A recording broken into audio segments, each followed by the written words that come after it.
첫 번째 문제부터 바로 만나보시죠. 안녕하세요. 투자 능력고사의 이혜린입니다. 첫 번째 문제 수급 특징주로 확인해 보도록 할게요. 시험지 열어주시죠. 네, 내일장에서도 주목해야 할 수급 특징주 10가지가 나와 있습니다. 이제 2025년 마지막 거래일 마무리가 됐는데요. 메이저 수급 어떤 종목에 끝까지 집중을 했을까요? 기관부터 체크해 보도록 하겠습니다. 가장 1번에는 메리츠 금융지주가 자리하고 있습니다. 기관 최근에 2차 전지와 바이오 매도하고 있죠. 하지만 반대로 실적이 안정적이고 주주 환원을 강화하고 있는 종목 위주로 담아가고 있습니다. 그 안에서 가장 우위로 메리츠 금융지주를 담고 있는 모습이고요. 이어서는 엔터가 두 가지 나란히 나와 있네요. 먼저 하이브입니다. 이제 1월 중으로 이재명 대통령 중국을 방문할 예정입니다. 일정이 부각되면서 한한령 해제 기대감 올라오고 있는 모습이고요. 이어서 바로 YG 엔터테인먼트 자리하고 있습니다. 오늘도 7% 넘게 오르면서 엔터 안에서도 가장 높은 상승률을 보였던 종목이고요. 다음으로 SK 스퀘어 자리하고 있습니다. SK 하이닉스와 함께 오늘 역사적인 신고가를 경신했는데요. 앞으로도 자사주 매입 또 지주사 규제가 완화되면서 SK 하이닉스 이상의 주가 탄력을 보일 수 있을 거다라는 증권가의 코멘트 전해지고 있는 모습입니다. 마지막 종목은 현대모비스 나와 있습니다. 현대차그룹이 로보틱스 사업을 확대하면서 또 최근에 부각을 받고 있는데요. 주가 횡보세 보이고 있지만 1월 CES부터 앞으로 주가가 변곡점을 맞을 거다 이러한 기대감 더해지고 있는 모습입니다. 이어서는 외국인의 매수 종목 확인해 보시죠. 1번에는 네이버 자리하고 있습니다. 오늘 정부가 추진 중인 국가대표 AI 모델 1차 발표회가 있었는데요. 네이버 클라우드도 자체 AI 모델을 발표했습니다. 내년 하반기쯤 발표가 될 걸로 보이는데 가장 많이 담아가고 있고요. 이번에는 제주 반도체입니다. 오늘 반도체 대장도 좋았지만 소부장단도 굉장히 강했는데요. 그 안에서도 온디바이스 AI 부각을 받으면서 17% 넘는 급등세 보여줬던 모습입니다. 3번에는 LNF 자리하고 있습니다. 계약 규모가 크게 줄어들면서 악재로 불리고 있는데 외국인은 3거래일 연속 담아가는 모습 이 기조가 이어지고 있고요. 4번 종목으로는 삼성전기 나와 있습니다. MLCC와 함께 고부가 기판 소재까지 또 부각을 받으면서 내년에 역대급 실적을 발표할 걸로 보여지고 있습니다. 거의 3개월 만에 다시 매수세에 들어왔던 모습이고요. 다음은 LG 에너지 솔루션입니다. LNF와 함께 오늘 주가 크게 밀리고는 있지만 외국인 7거래일 연속 담아가고 있네요. 이렇게 10가지 종목 체크해 봤는데요. 과연 내년 첫 번째 거래일 어떤 종목을 담아볼까요? 바로 체크해 볼게요. 그럼 첫 번째 주식 남녀의 선택 보드를 들어주시죠. 자, 이렇게 기관과 외국인의 매수 탑5 종목들을 각각 만나봤습니다. 그리고 두 분께서는 이 중에 가장 유망하다고 생각하는 종목을 적어주셨을 텐데 자, 두 분의 답을 한번 확인해 보도록 하겠습니다. 들어주시죠. 자, 팀장님은 하이브 그리고 매니저님은 LNF는 있었군요. LNF와 그리고 LG 에너지 솔루션까지 묶어서 써주셨습니다. 자, 하이브부터 보겠습니다. 하이브는 일단은 뭐 최근에 계속 이슈가 좀 있어 왔는데 이게 긍정적으로 주가에 영향을 미치게 되는 건가요?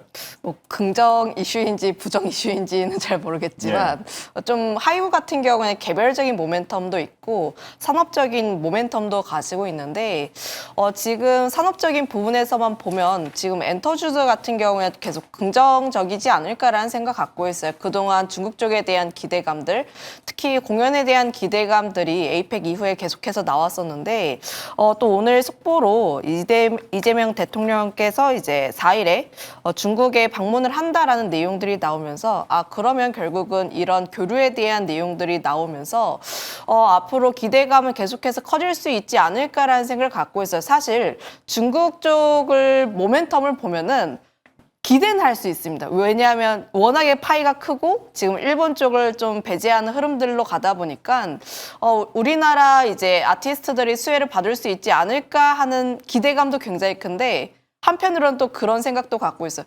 그 일본 가수 공연 올 때 갑자기 취소하고 노래 꺼버리고 그런데 그런 일들이 우리한테 안 일어나리란 보장은 없습니다. 사실 그런 부분들이 있기 때문에 지금 엔터주들 같은 경우에 단기적인 랠리에 대한 기대감 유효하다고 생각을 하고 있어요. 하지만 그 뒤로도 그 외 모멘텀을 가지고 있는 종목군들이 그래도 안전하지 않을까라는 생각 갖고 있습니다. 지금 뭐 하이브 같은 경우가 연해설도 있고요. 또 이제 그 뉴진스 같은 경우에도 그렇죠.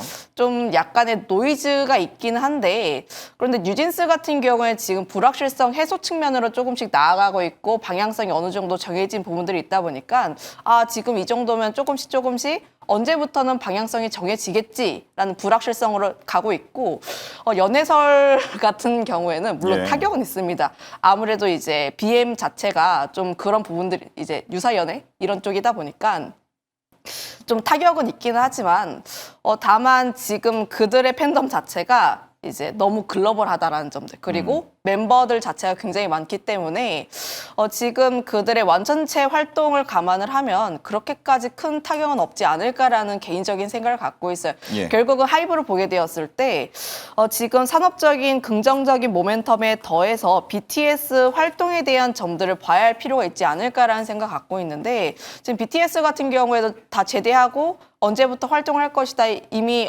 이야기는 나와주고 있는 상황입니다. 3월에서 4월 정도 앨범 나오고, 그러면 앨범 나오면 한 달에서 두 달 뒤에 콘서트 진행하다 보니까 콘서트 진행하는데 한두 군데만 하는 게 아닙니다. 이제 굉장히 글로벌적으로 다방면으로 하고 있기 때문에 결국은 BTS가 과거에 군대 가기 전에 엄청난 캐시카우였던 것을 이제는 제대하고 나서 또 받아주지 않을까라는 생각을 가지고 있어서 중국 쪽에 대한 모멘텀 믿기 조금 어려우신 분들은 하이브 정도는 그래도 믿을 수 있지 않을까라는 예. 의견 드리겠습니다. 좋습니다. 뭐 연예계의 연말 이슈들이 워낙 많았다 보니까 엔터 쪽은 역시나 불안해하는 분들도 분명히 계시겠지만, 어쨌든 지금 한 9월 이후로는 상승 탄력을 받고 있는 엔터주들이다 보니까, 그리고 또 뭐 중국과 관련된 여러 가지 좀 호재성 기사도 들려오고 있다 보니까 지금 하이브 쪽에 주목을 해보자 이렇게 말씀을 하신 것 같고요.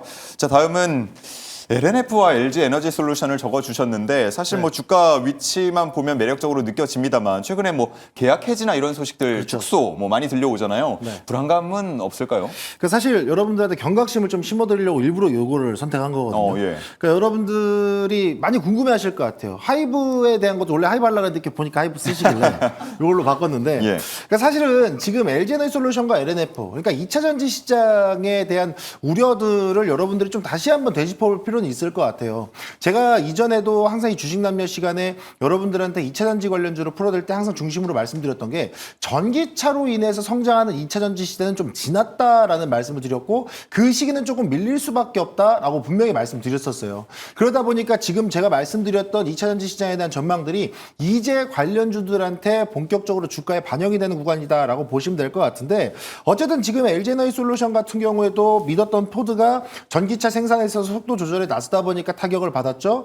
LNF 같은 경우에도 이 하이니켈 양극재 계약 규모가 사실상 제로에 가까운 수준으로 떨어지다 보니까 이에 대한 충격을 지금 소화하고 있는 상황이다라는 것을 보시면 좋을 것 같아요. 그럼 여러분들이 보실 때 2차 전지는 그럼 더 이상 뭐 안 되는 겁니까? 끝난 겁니까? 라고 물어보신다라 그러면 저는 아닙니다라고 말씀드리고 싶어요. 왜 무슨 얘기냐면 2차 전지 시장으로 들어오는 시장의 수급의 길이 바뀌었다라고 말씀드리고 싶은 거거든요. 어디로 바뀌었느냐? 에너지 저장 장치로 바뀐 거예요. 그러니까 우리가 아시다시피 최근에 반도체에 대한 랠리가 나오고 로봇 시장에 대한 랠리가 나오고 AI에 대한 랠리가 나오는 것 자체가 어쨌든 첨단 산업에 대한 기대감들이 있기 때문이거든요. 근데 저는 항상 말씀드리지만 이 첨단 산업에 대한 기대감들을 현실화시키려면 뭐가 활용이 돼야 되냐면 전력이 충족이 돼야 됩니다. 그럼 그 전력이 충족이 되기 위해서는 그 전력을 모아놓을 수 있는 물탱크가 필요한데, 그게 바로 ESS, 에너지 저장 장치예요. 그래서 제가 이전에도 말씀드렸듯이 전기차 배터리와 에너지 저장 장치에 대한 배터리의 단가가 이제는 거의 눈높이가 맞은 수준까지 나왔다 보니까 전기차 시장에서 벌지 못했던 이 매출들을 이제는 에너지 저장 장치 시장에서도 기대감을 좀 끌어올릴 수 있는 구간까지 왔다라는 점을 한번 주목해서 보시면 좋을 것 같고요. 그럼 이런 시장 속에서 LG 에너지 솔루션과 LNF 전기차 시장에 대한 쇼크가 있는데 담아도 되냐라고 물어보시면 저는 그 종목들보다는 삼성 SDI를 주목해보는 게 어떨까라는 말씀 좀 드리고 싶어요. 예. 그러니까 아무래도 이제 삼성 SDI 같은 경우는 위기를 기회로 바꿀 수 있는 종목이다라는 말씀 좀 드리고 싶거든요. 이전부터 전기차 시장에 LG 에너지 솔루션과 LNF 주요 기업들이 빠르게 이 비중을 확장해 나갈 때 삼성 SDI만큼은 전기차 시장에서 약간 발을 빼서 준비했던 게 에너지 저장 장치 시장이에요. 그러다 보니까 2025년에도 정부에서 주도했던 ESS 중앙계약 시장 입찰 결과 8곳 중에 6곳 삼성 SDI가 SDI가 가져갔거든요. 그만큼 지금 2차 전지 시장이 전기차에서 에너지 저장 장치 시장으로 눈을 돌리는 사이에 삼성 SDI는 이미 그 자리를 굳건하게 자리매김을 하고 있다 보니까 저는 오히려 2차 전지 시장에 다시 불이 들어온다? 그럼 에너지 저장 장치 시장에 대한 불이 들어올 거고 그럼 그거에 대한 기대감들은 삼성 SDI가 먼저 받아갈 가능성이 매우 높습니다. 그렇기 때문에 실제로 삼성의 SBB라 그래서 삼성 배터리 박스 이게 지금 화재 안정성과 효율성에서도 기술력이 입증이 된 부분이 있기 때문에 저는 2차 전지는 전기차보다는 에너지 저장 장치 시장 쪽을 보자 말씀드리겠습니다. 자, 그럼 제가 이렇게 말씀드렸을 때 그럼 LG에너지솔루션하고 LNF는 뭐 ESS랑 연관이 없습니까? 라고 물어보신다라 그러면 그것도 아니긴 해요. 하지만 LG에너지솔루션과 LNF는 비교적 2차 전지가 전기차 시장의 비중이 좀 더 크기 때문에 삼성 SDI의 에너지 저장 장치 시장을 따라잡기에는 조금 시간이 걸린다. 그럼 먼저 반응할 수밖에 없는 건 삼성 SDI다. 그래서 지금 저점에서 에너지 저장 장치, 전기차, 2차 전지 시장 뭐 하나 담고 싶습니다. 라고 하시면 저는 삼성 SDI가 가장 먼저 반응하지 않을까. 그래서 새해에는 2차 전지는 삼성 SDI를 먼저 봐라. 이렇게 말씀드리겠습니다. 네, 좋습니다. 10월 정도에 2차 전지 관련 종목들이 굉장히 급등했던 때가 있습니다. 그때 뭐 LG 에너지 솔루션 LNF는 최근에 내리막으로 인해서 거의 그때 시작 출발선까지 많이 내려온 상황인데 삼성 SDI는 한 절반 정도만 낙폭을 가져가고 횡보하고 있다, 지켜내고 있다라는 점도 한번 눈여겨보시면 좋을 것 같습니다.